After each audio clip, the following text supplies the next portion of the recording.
At samantala, mag-asawang Diskaya ikinanta sa Senado ang mga kongresista at opisyal na kasabwat umano nila sa pangungurakot. Umabante sa balita si Abante reporter Dexter Ganibe. Abante Radyo Live Report. Nakastambay lang ako, nakastambay lang ako. Yes po, hello po. Sir, Yes, Ali. Hindi Okay. na nagtigil pa hindi na nagtigil pa itong si Pacifico Curly Vizcaya sa sabog na ginawa niya sa unang pagdalo pa lang dito sa Senate Blue Ribbon Committee ngayong umaga. Abay, inisa-isa niya yung mga mambabatas at opisyal ng gobyerno na humihingi ng kickback sa mga proyekto ng pamahalaan na pinupunduhan mula sa insertions at unprogrammed appropriations. Sa kanyang testimonya na notaryado na binasa sa pagdinig, sinabi ni Curly Vizcaya na kailangan niyang magbigay in advance sa mga opisyal ng gobyerno para tiyak na mai-award sa kanya o sa kanyang kumpanya yung mga proyekto kabilang sa mga pinangalanan niya. Ito, isa-isahin natin, ulitin natin yung mga pangalan dahil nakakuha na tayo ng kopya ng kanyang sinumpaang salaysay na isinumite, na binasa din at isinumite sa Senado kanina.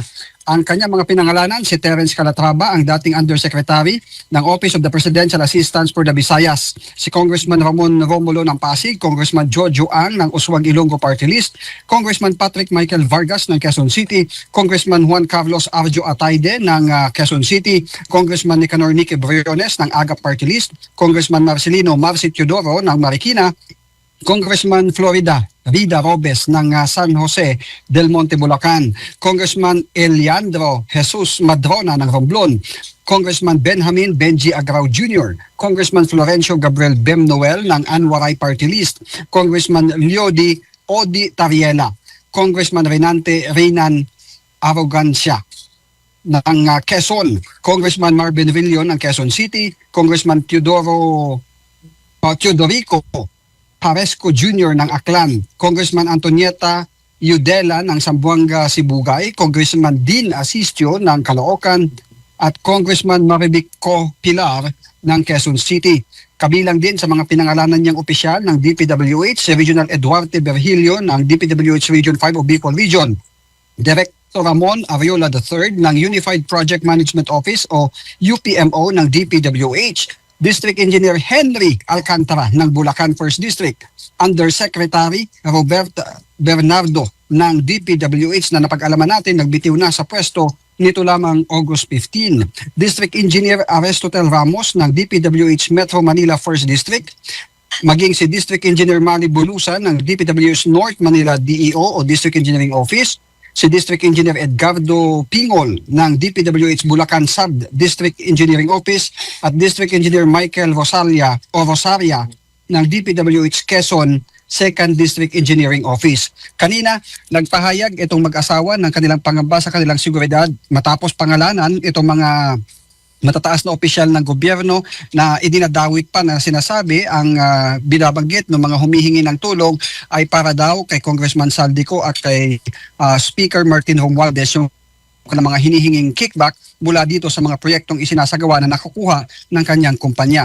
Kaya sila ay humiling na ng security or protection mula sa pamahalaan. Pero pag-aaralan pa ayon kay Marcoleta kung sila ay mapapasailalim sa Witness Protection Program ng Department of Justice. Sa ngayon, nagpapatuloy itong mga pagtatanong. Kanina may mga engineer dito yung sa mga nabanggit at tinanong na kung totoo yung mga binanggit na tumanggap sila ng kickback na 25%, pero ito ay kanilang mariing itinanggi. Sa ngayon ay nakasalang itong si Engineer Bryce Erickson Hernandez ng Bulacan at kanyang pinasinungalingan na siya ay tumatanggap ng 25% na komisyon at kanyang itinuturo kay Alcantara na siya mismong tumatanggap ng pera na sinabi niya na malaking kahon na naglalaman ng mga pera ang tinanggap ni Alcantara at hindi sila nababahagian, nagkakaroon lang sila ng sinabi niya, inamin din niya na nagpupunta sila sa casino pero yun ay mula sa budget mismo galing kay Alcantara.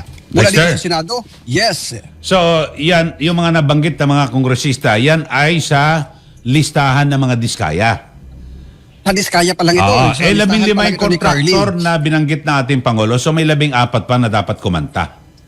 Oo, tinanong isa-isa. Kanina lang ni Senator Erwin ang mga may-ari at tinanggi nila na sila ay nagbibigay. Ah. At tanging itong mga diskaya lang ang umamin dito. Kanina, itong taga Wawaw Builder, si Arevalo, inamin niya dito na ginagamit yung kanilang lisensya ng SIMS. Isa ito doon sa mga inimbitahan ngayon, SIMS ang gumagamit ng kanilang lisensya para makakuha ng proyekto ng gobyerno. Yan yung Ghost Project sa Bulacan.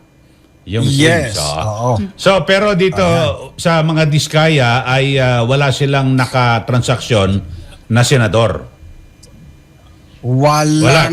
Kasi nabasa ko dito sa akin, may affidavit ako eh. Walang senador. Walang binanggit kundi mga kongresista itong mga binanggit Sa ngayon. mga diskaya, paano sa 15 wala pang sa 14 pa na natitira? Tinanggi Wala. nila. Sinabi nila wala daw silang binibigay ng mga Okay. ganon. Wala silang ganon. Sige. Ang tinanggi na nila. Oo, Dexter, tinanggi nila. ano ang balak Yes. ng Senado dito sa mga nabanggit na nasa listahan ng mag-asawang diskaya? Sila ba ay ipapatawag? Paano yung magiging investigasyon dito? Yung mga nandito na, tulad ng mga regional director kanina ng DPWH Region 5, itong si Engineer Eduarte ng Region 5, Eduarte Berhilio, nandito kanina, tinanggi niya. Pero, sinupalpal din siya ni Curly. Sabi niya, nung 3 araw lang nakaraan, yung driver mo pumunta sa tanggapan namin para isoli yung 25% doon sa 125 million pesos na proyekto dapat. Dahil siguro natulugan na nakakanta siya, ang sabi niya, sinuli na daw. Yung driver Oo. So, ano pa ang naghatid doon sa tanggapan. Oo. Go ahead, Dexter. So sabi ni Berhilio, mariin pa rin niyang tinatanggi dahil hindi daw June ang pangalan ng kanyang driver kundi James ang pangalan ng kanyang Ayun. driver. Pero sabi naman ni Curly Discaya, may number naman ako ni may Viber kami ni Director Berhilio. Pero sabi niya, disappearing kasi yung message kaya hindi na ma-retrieve yung kanilang mga usapan. Pinapasampi na yung kanilang ledger para dun sa listahan ng binigyan at yung mga amount na binigay. Ang sabi kasi ni Curly kanina, meron silang ledger doon sa kanilang tanggapan at ito ay pinapasampi na ng Senado para ito isumite at maging kasama sa mga ebidensya at malalaman natin doon. So sa kabila ng binabasa ko yung kanilang affidavit, ang laking porsyento ng na ibibigay nila sa mga sinasabing tiwaling politiko at opisyal. 10 to 20. Ito mga congressman naman, itong mga congressman naman, ang binabanggit niya ay minsan lang silang magkita ang collection na yung mga bagman nila ang pumupunta, ang kumukolekta. So umabot ng at hindi naman 25%. yung mga congressman. 25%. Oo, pero 25%. Ang sabi, kasi ang parte daw niyan ay para kay Congressman Saldico o kaya kay Speaker Martin Romualdez. Yan ang binabanggit ni Discaya na sinasabi daw sa kanya ng mga congressman na kumukontak sa kanya. Yun. Pero kung kaya 25%, yung mga diskaya mukhang malaki rin kinita. So talagang kawawa rito taong bayan, no? Yung proyekto talagang ang sabi ni Curly kanina, Eli, Curly kanina, Eli, nasa 3% lang ng kabuang project yung kanilang kita. Ang sabi niya. Ito sa senador. Masyado sabi hugas niya, kamay naman yan. Imposible naman yan. Hindi sila makakabili ng napakaraming luxury cars kung may sagot din napakaliit siya lang. dyan. May sagot siya dyan. Sabi niya, dahil sa 20 years na naming tatransact sa gobyerno, nakapag-ipon naman para mabili yung mga sasakyan na yan. Yun yung kanyang okay, 3% sige. lang ang kinikita namin. Okay. Yun yung kanyang pahayag.